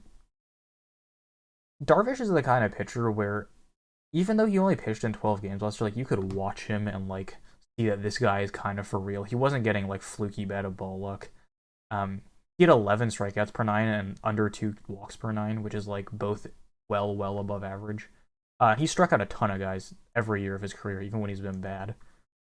So Darvish is like a bona fide ace, I think, even though he's 34 or 35. And then Blake Snell, you bring him in from the Rays, and Snell has already won a Cy Young award.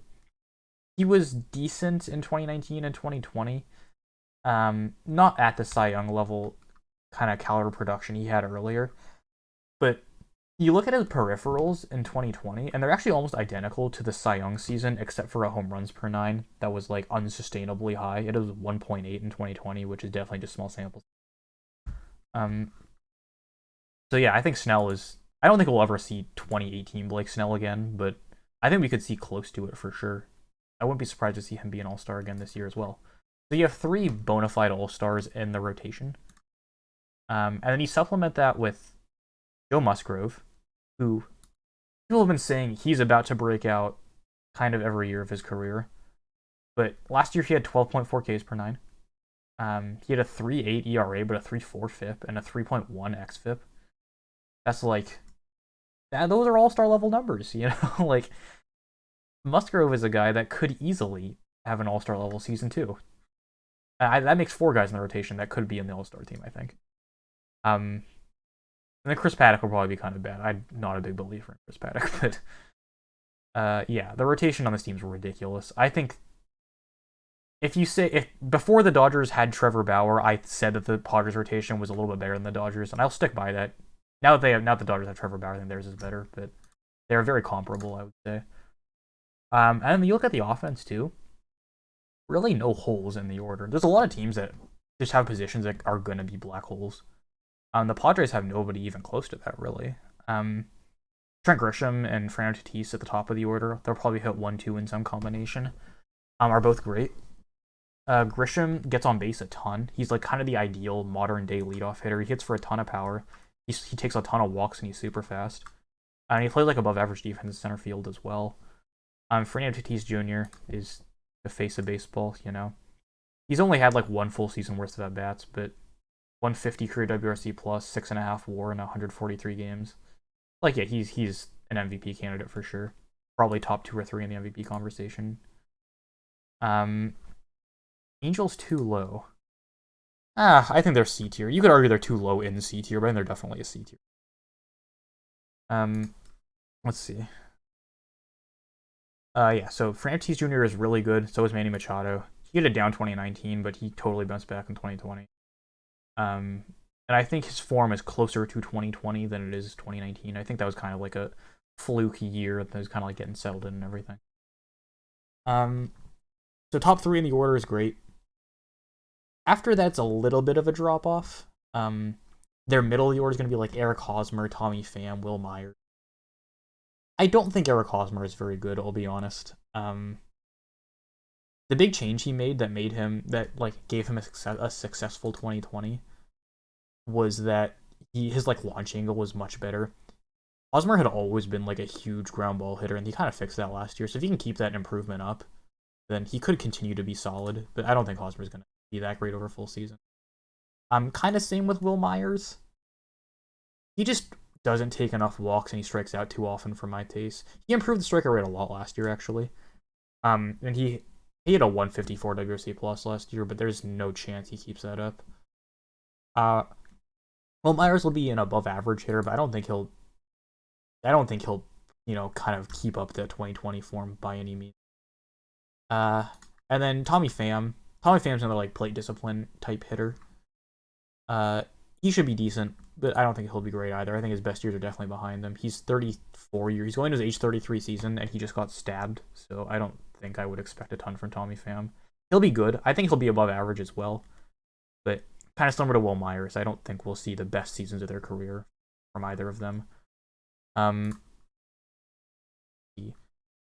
then at second base, you have like an interesting situation where like Jake Cronenworth and Ha-Seong Kim will probably split time.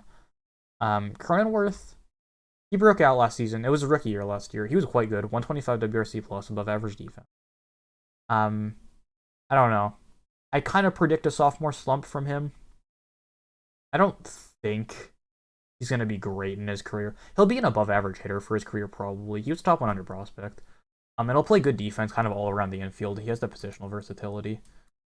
But I don't know. I don't see Cronenworth being like a huge star going forward by any means, which we like kind of saw in the first half of last year. He was a star, but I don't think we'll ever see that again. Who's your ideal Dodgers rotation for this year? Buehler, Bauer, Kershaw, probably Urias and May.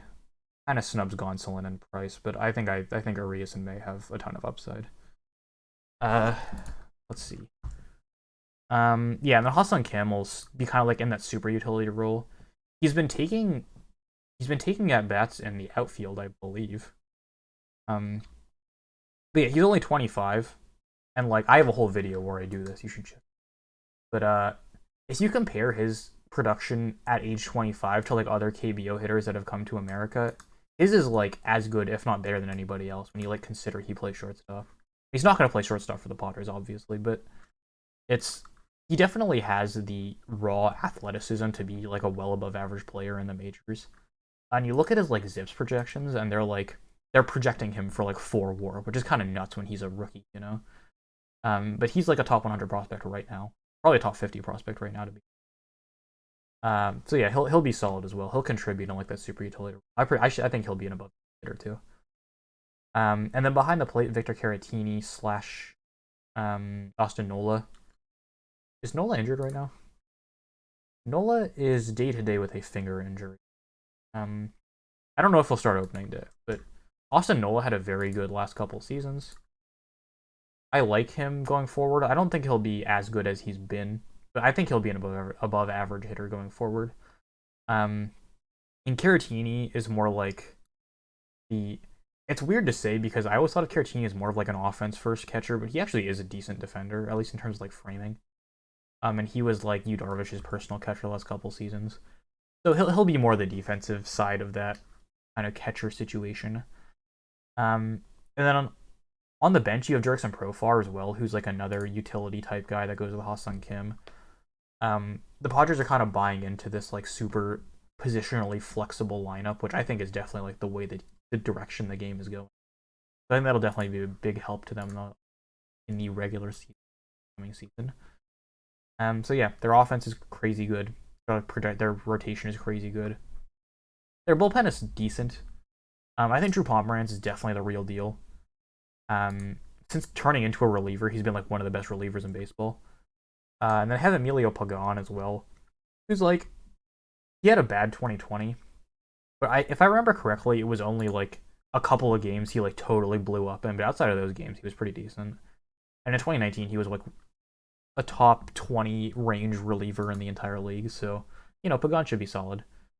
And they added Mark Melancon and Keone Kela in free agency as well, who should both be quite good.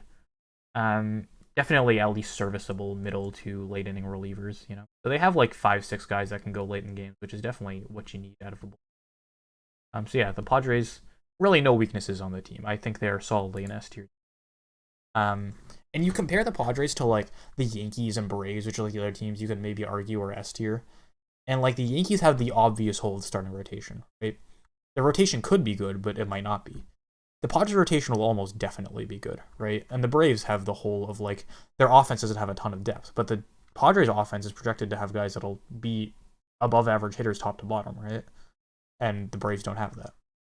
So the big difference between the Dodgers and Padres, as opposed to the rest of the A tier teams, is that their team there's no holes on either of these teams. That's the big difference that I see. All right, might as well talk about the Dodgers now, I guess. I mean, they're gonna be good. It's not a. They just won the World Series and basically lost nobody in the lineup. And the rotation is gonna be basically the same, probably. And then they added Trevor Bauer, so they're good. I don't really know what to say. Like, obviously they're good. They just won the World Series. I think the Trevor Bauer pickup pretty much cements them as the team to be in the league. If they hadn't done that, you could argue that like the Padres, maybe like the Yankees and Braves and like some other teams are like kind of nipping at their heels. But yeah, I think the Dodgers are pretty clearly the best team in baseball. If I had to guess, I would say the Dodgers win about like 102 to 104 games. Whereas the Padres are winning more like in the neighborhood of like 96 to 98 games. They'll definitely be like competition to the top of the division. I really do think these are the two best teams in the league, at least the two most complete teams in the league. Like if you were betting on who makes the playoffs, I think the Dodgers and Padres are pretty much the safest bets you can make. Especially considering the rest of their division is not that great. But yeah, Dodgers and Padres at the top.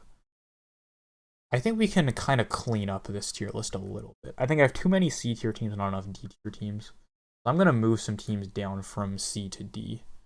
And I'm open to suggestions for that in the chat. Let's see. I'm also open to moving some teams up from C to B or down from.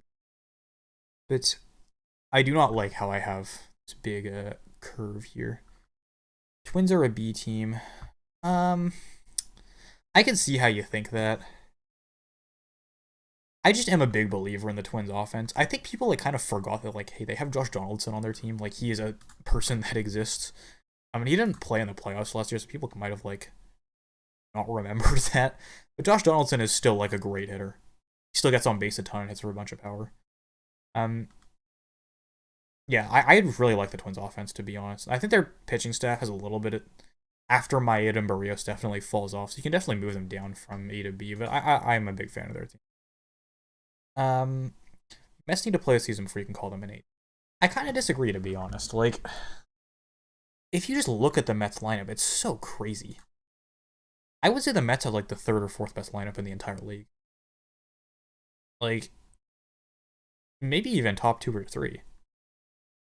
And it's projected to have like Jeff McNeil and JD Davis hitting 6th and 7th, when they could both easily hit like in the top 2 or 3 of any team in the league. You know? Um, I think the Mets are pretty solidly A tier.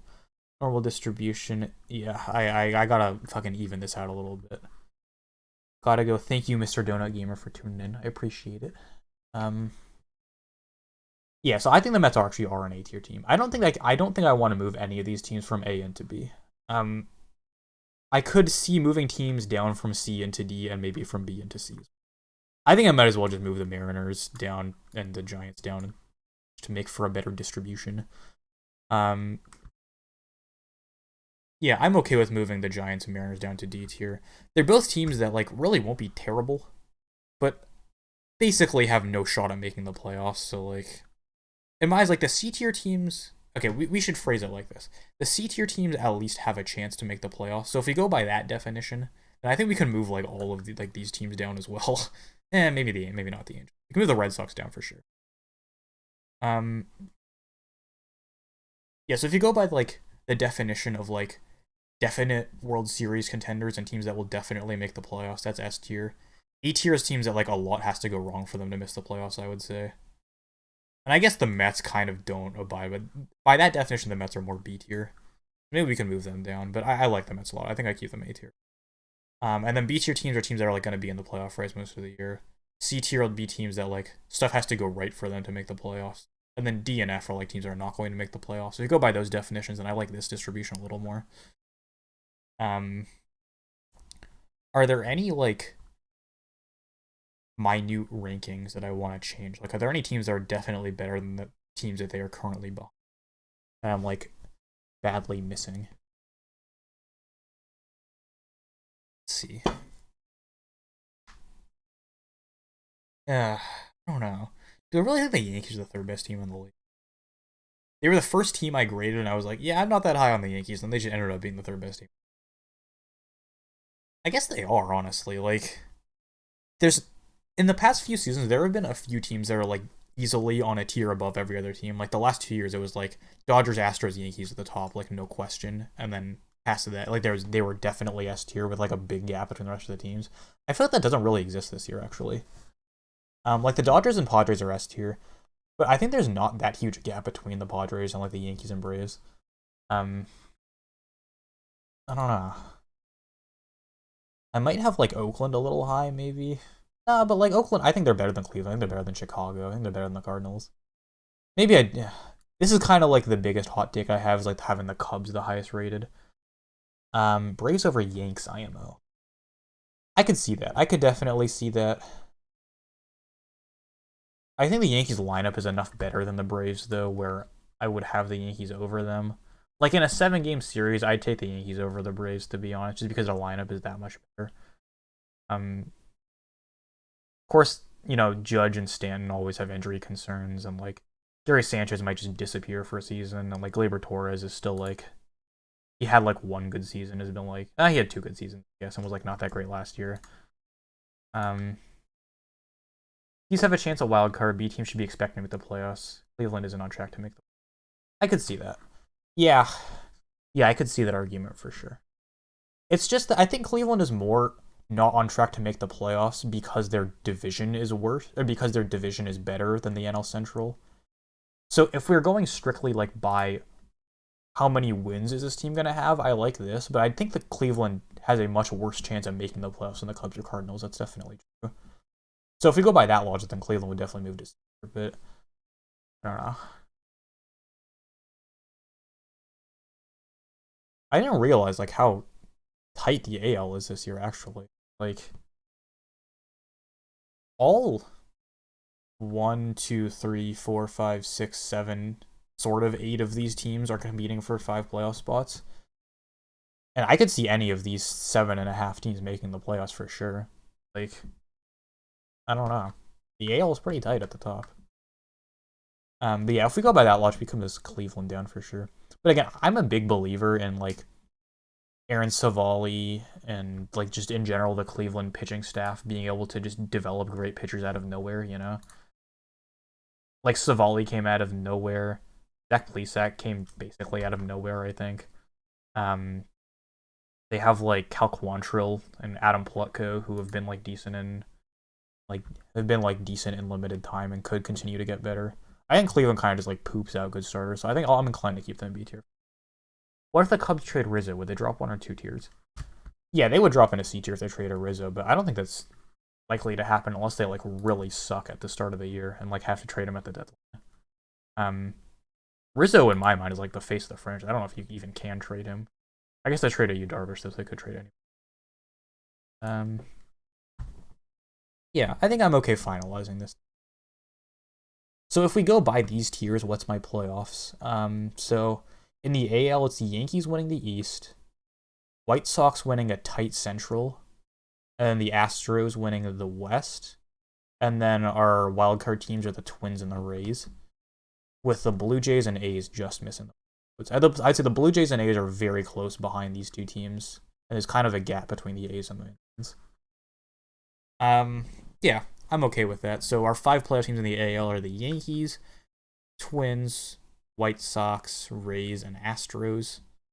Then in the NL, it would be the Dodgers winning the West, the Braves winning the East, and then the Cubs winning the Central. Am I okay with that? I don't know. The Cubs winning the Central kind of requires a lot to go right.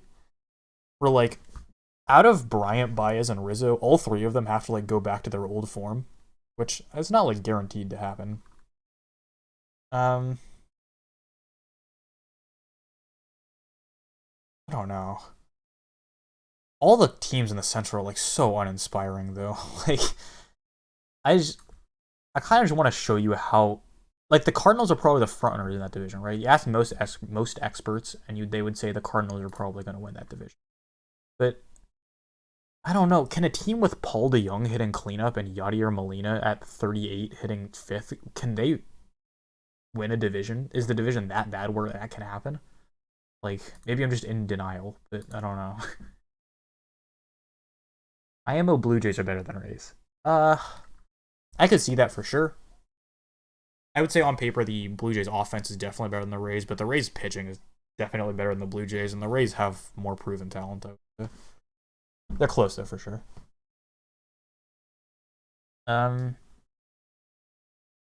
Yeah, I just am not a huge believer. I'm almost inclined to move the Cardinals to C tier, but then the Cubs would be the only B tier team in that division, which is definitely not the case. You could argue to move all of these teams into C tier, which would be kind of funny. We just do like this. And then just for comedic effect, we can do like this. And we just have all 4 of these teams right next to each other in C tier, because I have no idea which one's going to win the division. And conceivably all of them could, and I wouldn't. Any of them could, and I would not be surprised. I don't think that's right though. I think I'm probably going to keep it like. I would say the Cubs and Cardinals are like slightly a tier ahead of the Reds and Brewers, but I would not be surprised if any of those 4 won the division.